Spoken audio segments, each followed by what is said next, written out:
గోంగూర mutton curry, గోంగూర chicken curry, గోంగూర prawns curry ఇలా అని గోంగూరతో కాంబినేషన్గా ఎన్నో రెసిపీస్ చేస్తుంటారు కదండి. నేను ఎప్పుడు చూడడమే తప్ప ఎప్పుడు టేస్ట్ చేయలేదు. ఫస్ట్ టైం చేస్తున్నా. ఎట్లా వస్తుందో మీతో షేర్ చేసుకుందామని వీడియో తీసిన. ఒక 1/2 కేజీ రొయ్యలు తీసుకుని మంచిగా నరాలన్నీ తీసేసి క్లీన్ చేసి పెట్టుకున్న పక్కకి. మంచిగా ఈసారి ఎట్లా వస్తుందో చూద్దాం, ట్రై చేద్దాం అనేసి. ఓకే అండి, మీతో ఈ వీడియో షేర్ చేసుకుంటా.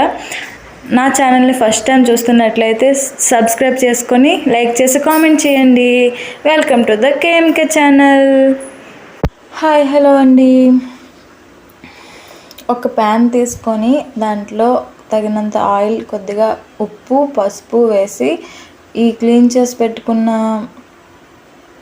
రొయ్యల్ని అందులో వేసి సిమ్లో పెట్టి మెల్లగా ఫ్రై చేయాలండి. అప్పుడు ఈ రొయ్యల నుంచి కొద్ది కొద్దిగా వాటర్ బయటకు వచ్చి అలా ఫ్రై అవుతుంది. రొయ్యల్లో వాటర్ అంతా ఎగిరేంత వరకు మనం మెల్లగా ఫ్రై చేసుకోవాలి. రొయ్యలో వాటర్ ఎగిరిపోయేంత వరకు కూడా మనం ఫ్రై చేసుకుంటూనే ఉండాలి. ఇది కాస్త టైం పడుతుంది. మీరు నా ఛానల్ ఓపెన్ చేసి వీడియోస్ చూడండి, మీకు నచ్చుతాయని ఎక్స్పెక్ట్ చేస్తున్నా. నేను కూడా ఇంకా ట్రయల్స్లోనే ఉన్నా, చాలా నేర్చుకోవాలి, ఇంకా మంచిగా మీకు బెస్ట్ ఇద్దామని చూస్తున్నా.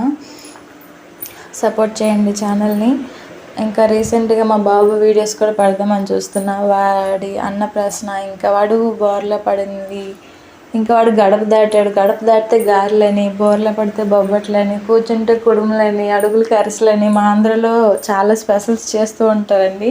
ఇవన్నీ నాకు వీలైనంతలో చిన్న చిన్నగా అరేంజ్ చేసుకొని మెల్లగా వీడియోస్ తీసుకున్నా. అవి మీద షేర్ చేసుకుందామని అనుకుంటున్నాను. మీరు హెల్ప్ చేస్తారని, సపోర్ట్ చేస్తారని కోరుకుంటున్నా.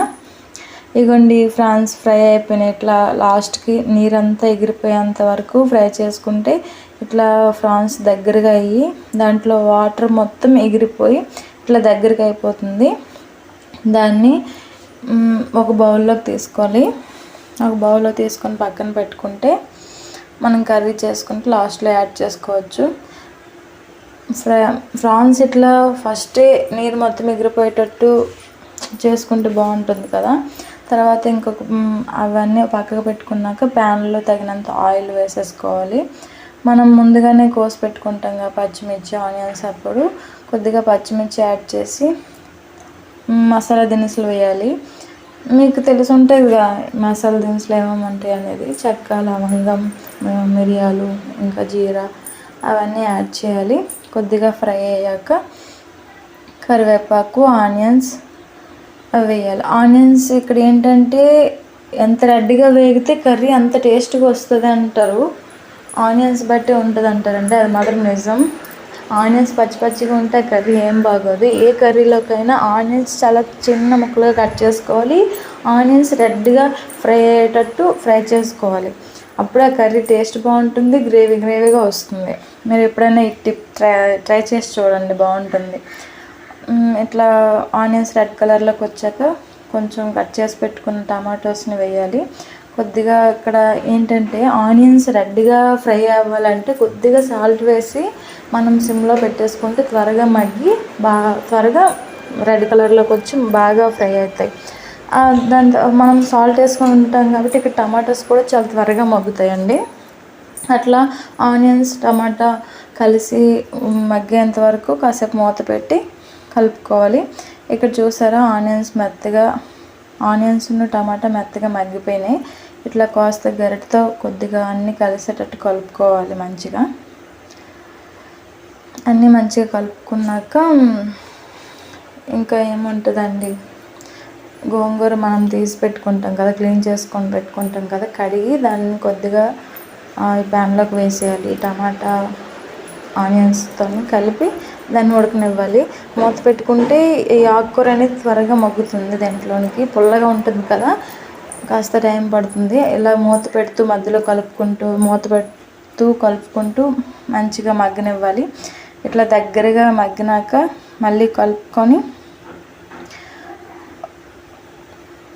పక్కకు పెట్టుకోవాలి. అలాగా మళ్ళీ మూత పెడుతూ కలుపుతూ ఇలా చూసుకోవాలి. అప్పుడు మన దగ్గర ఉన్న కారం, సరిపడా కారం, మసాలా, ఇక్కడ గరం మసాలా, ఇంకా ధనియాల పొడి, మిరియాల పొడి, ఇట్లా మీ ఇష్టం, మీ ఫ్లేవర్ బట్టి ఏమైనా యాడ్ చేసుకోవచ్చు. నేనైతే ఉప్పు, పసుపు, కారం, మసాలా యాడ్ చేసుకొని మళ్ళీ కాసేపు ఆ పచ్చివాసన పోయేంత వరకు మళ్ళీ ఫ్రై చేయాలి దాన్ని.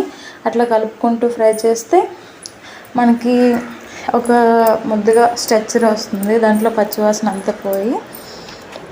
అప్పుడు లాస్ట్గా మనం ఫస్ట్ ఆ వాటర్ మొత్తం పోయేటట్టు ఫ్రై చేసుకుని పక్కన తీసి పెట్టుకొని ఉంటాం కదా రొయ్యలు, అవి దీంట్లో యాడ్ చేసుకుని మొత్తం యాడ్ అయ్యేటట్లు కలుపుకోవాలి. అవి మొత్తం కలిసాక దానికి తగ్గట్టు కొద్దిగా వాటర్ యాడ్ చేసుకొని అంతా మళ్ళీ మిక్స్ అయ్యేటట్టు మంచిగా మెల్లిగా కలుపుకోవాలండి. ఇలా కలుపుకున్నాక ఇంకొద్దిగా వాటర్ అవసరమైతే కలుపుకోండి. మొత్తం యాడ్ అయ్యేటట్టు కలుపుకోవాలి.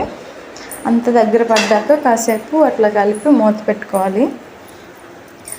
ఈ గోంగూర కొద్దిగా పుల్లగా ఉంటుంది కదా, ఈ గోంగూర, టమాటా, ఆనియన్స్, ఇందులో ఈ రొయ్యలు ఇవన్నీ మంచిగా సిమ్లో పెట్టి ఉడికిస్తే మంచిగా అన్నీ కుక్ అయ్యి ఒకదానికొకటి సాల్ట్, కారం, ఉప్పు అన్నీ మంచిగా పట్టి ఇలా దగ్గరకు అవుతాయండి.